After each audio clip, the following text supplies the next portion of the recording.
2 weeks from today, the Fantastic Four First Steps comes out. Phase 6 of the Marvel Cinematic Universe kicks off with one of the most underwhelming, forgotten films in a very long time, okay? Because at least, okay, to kick off the year, like Captain Black Falcon America, man, I thought that there was more hype around that. That could have been just simply because of a lack of competition and it being the first big film of 2025.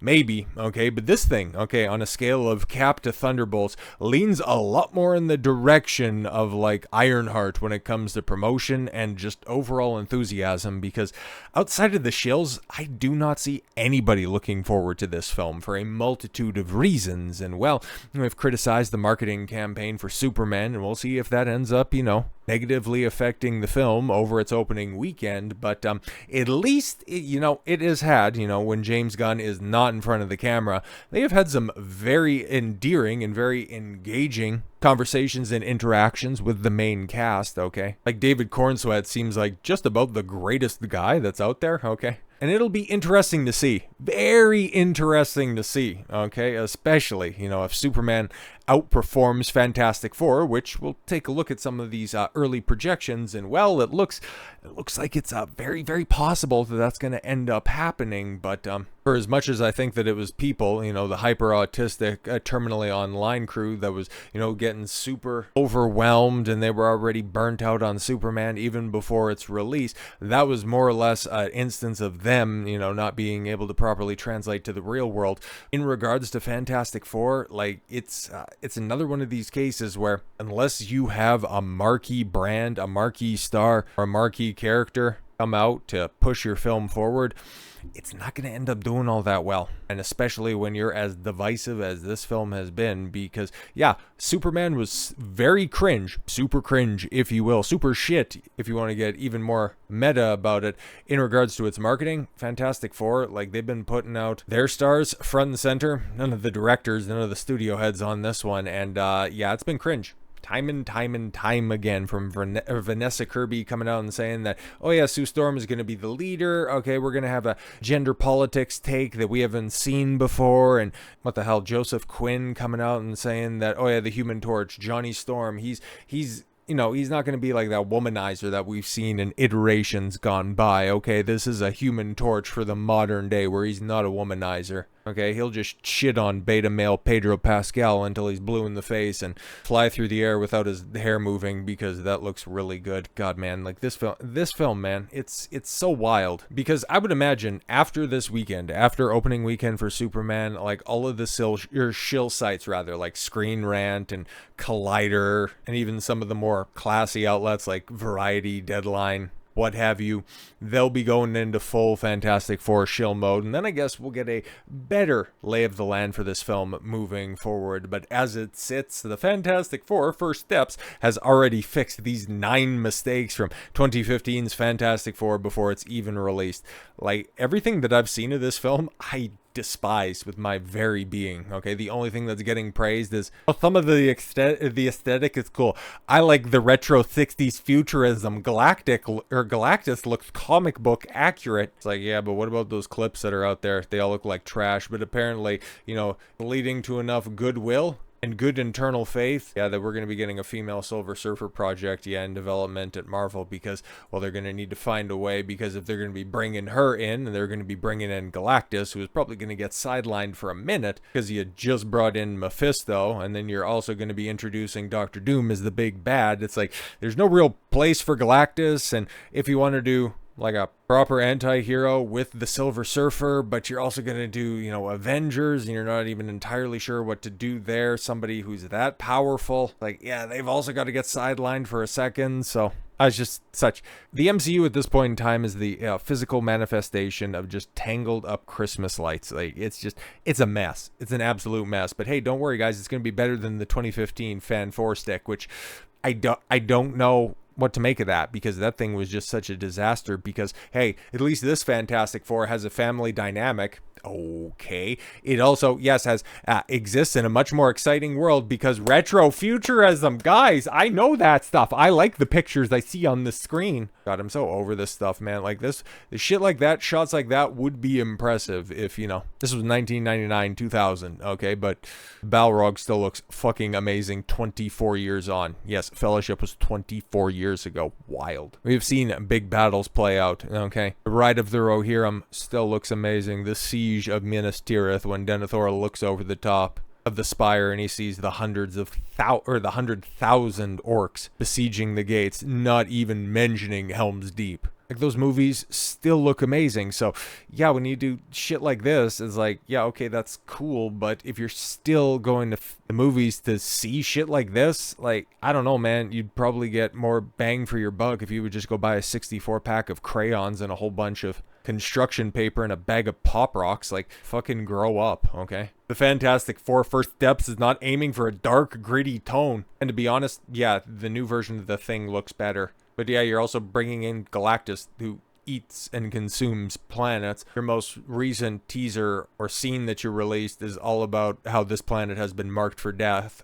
Yeah, but it doesn't have those same dark elements as Fan 4 Stick did. We won't be getting Doom's cringe backstory, but we will for one of the most cringe characters in Little God Franklin Richards. But it's embracing its comic book aesthetic, but it's hilarious how Screen Rant wants to go ahead and blatantly contradict a bunch of the rumors that we've heard about, yeah, this is basically the Invisible Woman and female Silver Surfer. This is their movie because they're the big team up at the end of the film. Spoilers, but yeah, the Human Torch, Mr. Fantastic, and of course the Thing end up getting sidelined. But hey, the Thing has been a part of a lot of the marketing, so he hasn't been sidelined.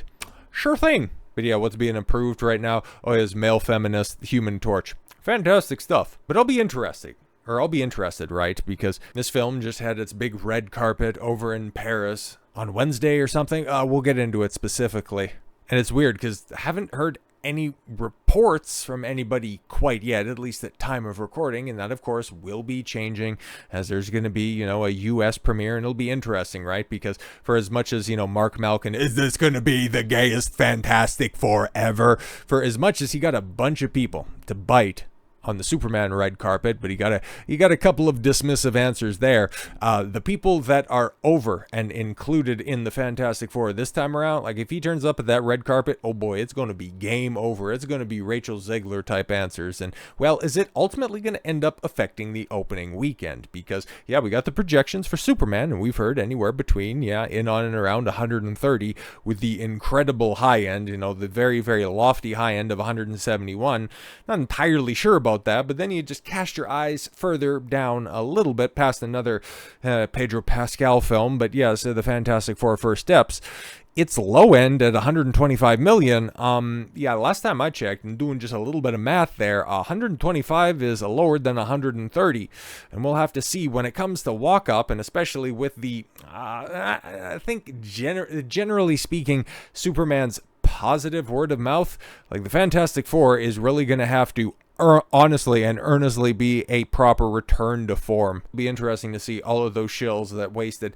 It's not like they had any credibility beforehand saying that the Thunderbolts, guys, this is one that you don't want to miss, and then everybody subsequently missed it. But to just see and hear and watch all of the early access Fantastic Four reviews, that's going to be interesting because, like I said, I would imagine, okay, because the film doesn't come out for 2 weeks.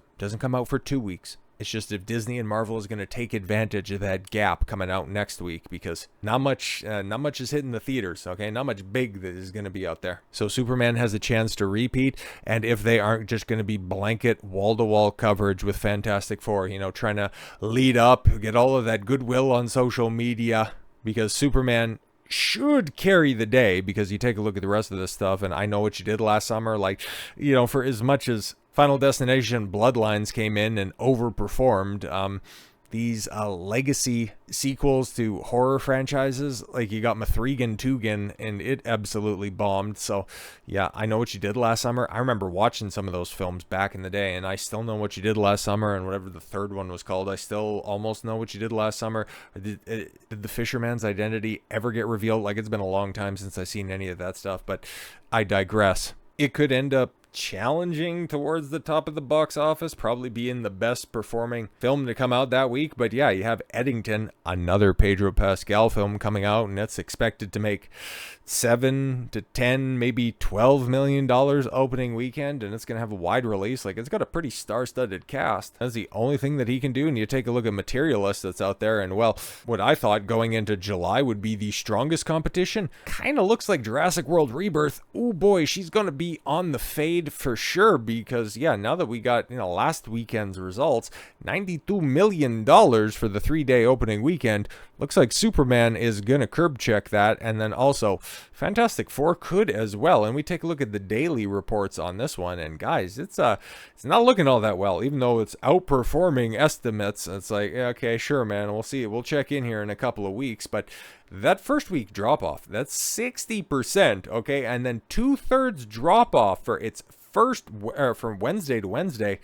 Yeah, that's not boding well. That's not boding well for a second weekend. Like, they could definitely have that Marvel drop off, which is interesting now that Scarlett Johansson, on the back of her Marvel appearances, is the highest grossing actress, or actor rather, full stop, in Hollywood. It's interesting how Marvel bolstered her career, and it could also end up being the enduring legacy of her career, as Jurassic World Rebirth ends up having a similar Marvel-esque second week drop off. But more on that, I would imagine, Tuesday when the final numbers come in. But yes, going back around to Fantastic Four, and it would be in the second, maybe even third best performing of the big three coming out in July. That's interesting. And yeah, in so much as people wanted to see the dinosaurs on the screen, or maybe got swept up in the good word of mouth of Superman, in regards to Fantastic Four, what exactly could they get swept up in? All right, Pedro Pascal pushing gender activism at Marvel Fantastic Four premiere in Berlin. Oh shit. Okay, cool. So he's traipsing around Europe. I don't know, what's he dressed like? Which early 20th century child aesthetic is he trying to manifest on the red carpet? But yes, Pedro Pascal once again used a major Hollywood platform to promote gender-related political activism, this time at the Berlin premiere for Fantastic Four, Marvel Studios' next high stakes attempt to revive the struggling franchise. Speaking at the red carpet in Berlin, Pascal told reporters it's important to protect people, especially those simply asking for the right to exist, and bodies that belong to them, and the world that never asked to be brought into. Yeah, we should allow kids to make life-altering decisions just because, well, I don't know, the funny man with the stupid mustache and the fucking gay scarf said so. But yeah, let's listen to some of this drivel. It's important to, protect people and human beings, especially those that are simply asking for the right to exist in. God damn it. Like, is he putting on that fake affectation? But you would think that somebody who constantly talks about this shit would be able to string together a sentence. He wouldn't be trying to, he's not trying to channel Hassan Piker with some of his fucking commentary going in between every other sentence. But this just really highlights how fucking vapid actors are in general. But we'll let the idiot continue. In the bodies that belong to them, and in the world that they never asked to be brought into. And it's a very, very small, vulnerable, inspiring, courageous, and brave community that fills me with a lot of inspiration. And so therefore, I think that it's very important to protect that in humanity. They would do that for us. Yeah, that's so wonderful, because, if I'm looking for backup on something like that, I'm rolling up and I'm just, whipping out my Rolodex of fucking dilatroons. Like, just shut your fucking mouth. God, you're so pathetic. Just absolutely insipid commentary from a fucking dullard. The statement, yes, although framed broadly, clearly references individuals who identify, trannies who, 42% of the time deal with problems in very interesting fashions, but Pedro's out there simping for these idiots because that's what he wants to do with his time whenever he's, targeted by, that was from Pink News, and it's surprise, surprise, that's what they want to talk about instead of the film. So yeah, I'm just waiting. I'm waiting for Mark Malkin, okay, with that stupid white variety, microphone rather, not a megaphone. Maybe he'll just bring out a megaphone and that, him and Pedro can just shout at each other. That'll be fantastic. But just what type of dumb shit he's going to say when the LA premiere happens, probably sometime next week. But I'll be waiting. I'll be excited to hear what he has to say about this. And it's mostly due to the fact that I don't think Fantastic Four is going to end up doing all that well.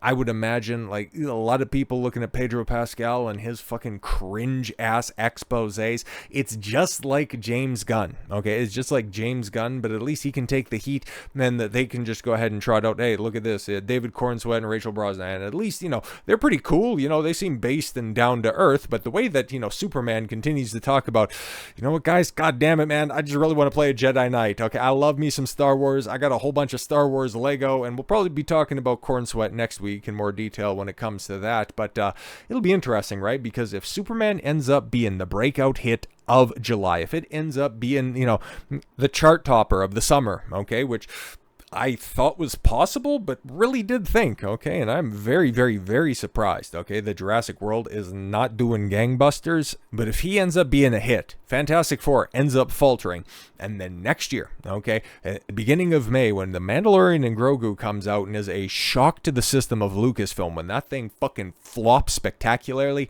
how much faith is Disney, how much faith is Marvel and Lucasfilm going to have in their little white passing flavor of the month?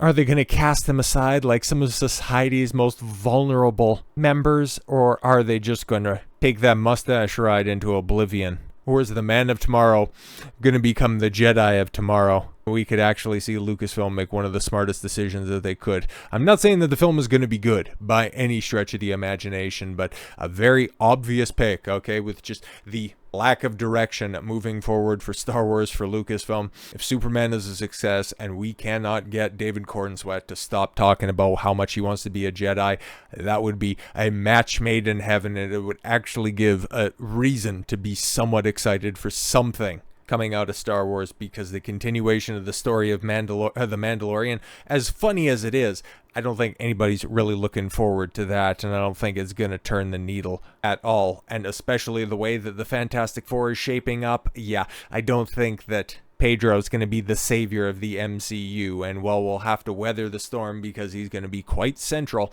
and maybe that's why they haven't quite nailed the third act for Doomsday quite yet. Just waiting to see what the fate of the Fantastic Four is ultimately going to be at the box office, whether or not they just decide to kill them off and go forward with a complete and total reboot. I'm wondering, like, I'm just spitballing here at this point in time, like, if the Fantastic Four is once again a fantastic flop, I'm wondering, if they don't, just to really, really drive home, a la Infinity War, just the stakes of Secret Wars. If they just come in and they just yeet the Fantastic Four like that so quickly, that could really be a shocking move, because we all know that Kevin Feige has big plans for the X-Men, focusing specifically on that, recasting all of the iconic MCU characters. Do they just do away with the Fantastic Four? Could they do that? Like, that's possible. I'm wondering if that's not going to be the case, because Pedro, yeah, he's being set up to succeed. He's given every opportunity to knock it out the park. It's just everything that we've seen so far has been completely and totally underwhelming.